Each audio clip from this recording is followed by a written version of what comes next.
Oke. Assalamualaikum warahmatullahi wabarakatuh. Kami dari kelompok 73 ingin mempresentasikan hasil diskusi kami tentang antropologi.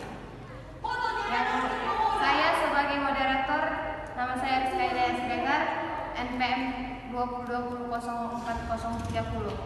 Dan ini kawan saya. Perkenalkan, nama saya Medan Margabean, NPM 20417. Oke, dikembalikan kepada moderator.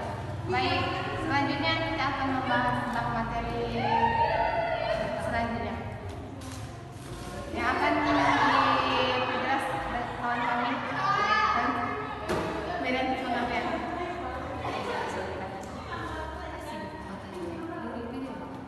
Oke, nanti kita bisa.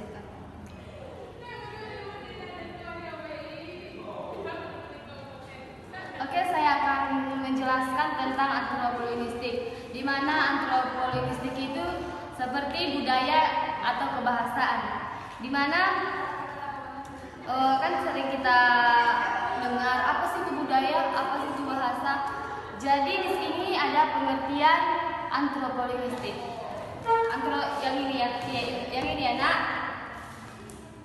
di mana antropologistik itu adalah ilmu yang mempelajari manusia dan kebudayaan secara menyeluruh.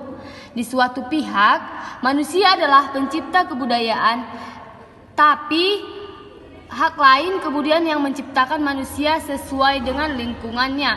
Dengan demikian terjalin hubungan timbal balik yang sangat erat dan padu antara manusia dan kebudayaan. Kemudian ada itu antropologistik tentang kebahasaan ya nak. Ini bahasa itu ada unsur-unsur terpentingnya yang digunakan dalam kehidupan kita sehari-hari. Contohnya, bahasa unsur terpenting guna menggali kesadaran terhadap yang tepat dalam sebuah kebudayaan. 1. Tanpa bahasa, kebudayaan tidak dapat dimaknai. Kemudian bahkan kaum pemikir Postdemsir menganggap bahwa seluruh konstruksi pengetahuan ditentukan oleh bahasa atau all-human know that herminal in language. Kemudian di samping kemudian ada kajian antropologistik pada agama dan antropologi sosial. Antropologi linguistik adalah disiplin baru yang berkembang menjadi kajian mandiri. Kemudian ada sistem budaya asing juga merupakan salah satu penyebab pluralisasi budaya. Contohnya yaitu bahasa asing yang masuk di Indonesia, bahasa India. Contoh yaitu bahasa asing yang masuk di Indonesia. Contohnya bahasa India.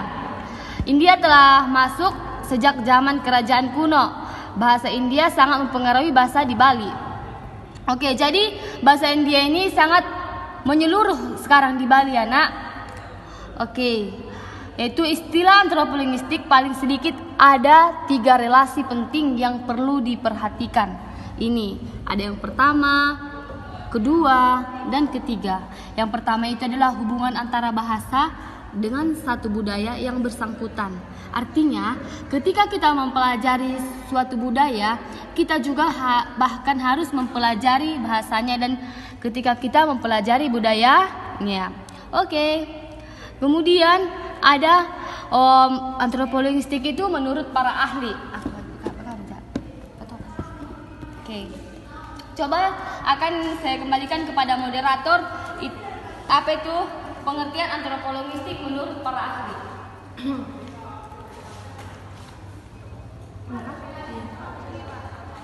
Menurut Segal DKK tahun 1967 bahwa istilah etik pada mulanya dicetuskan oleh Piaget yang kemudian disepakati hingga sekarang oleh para sejarah psikologi lintas budaya.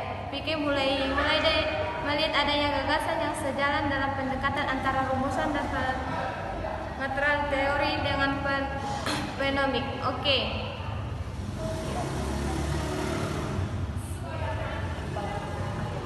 saya akan kembalikan sama kawan kita. Oke, ada dalam antropolinguistik itu ada hubungan bahasa dan kebudayaan. Bahasa dan kebudayaan itu yaitu keratan telah lama dirasakan para linguis yang ada antropolog, sehingga pembicaraan mengenai relasi kedua bidang itu bukanlah topik baru dalam dunia ilmiah. Sedangkan keratan hubungan antara bahasa dengan kebudayaan beberapa hubungan bahasa yaitu sebagai alat sarana kebudayaan. Kemudian bahasa mempengaruhi cara berpikir kita. Contohnya cara berpikir kita seperti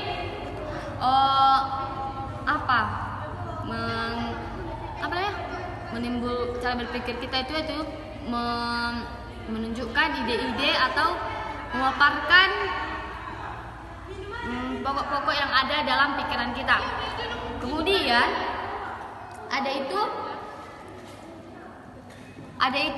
fungsi dan tujuan mempelajari antropolinguistik. Tujuan atau fungsi mempelajari antropolinguistik itu yaitu menganalisis istilah-istilah budaya dan ungkapan atau analyzing cultural terms and other expression. Kemudian menganalisis proses penamaan, analyzing a naming process. Kemudian menganalisis kesopanan santunan, analisis polites. Kemudian menganalisis entities dan sudut pandang from their viewpoint in like. Kemudian ada unsur-unsur kebahasa.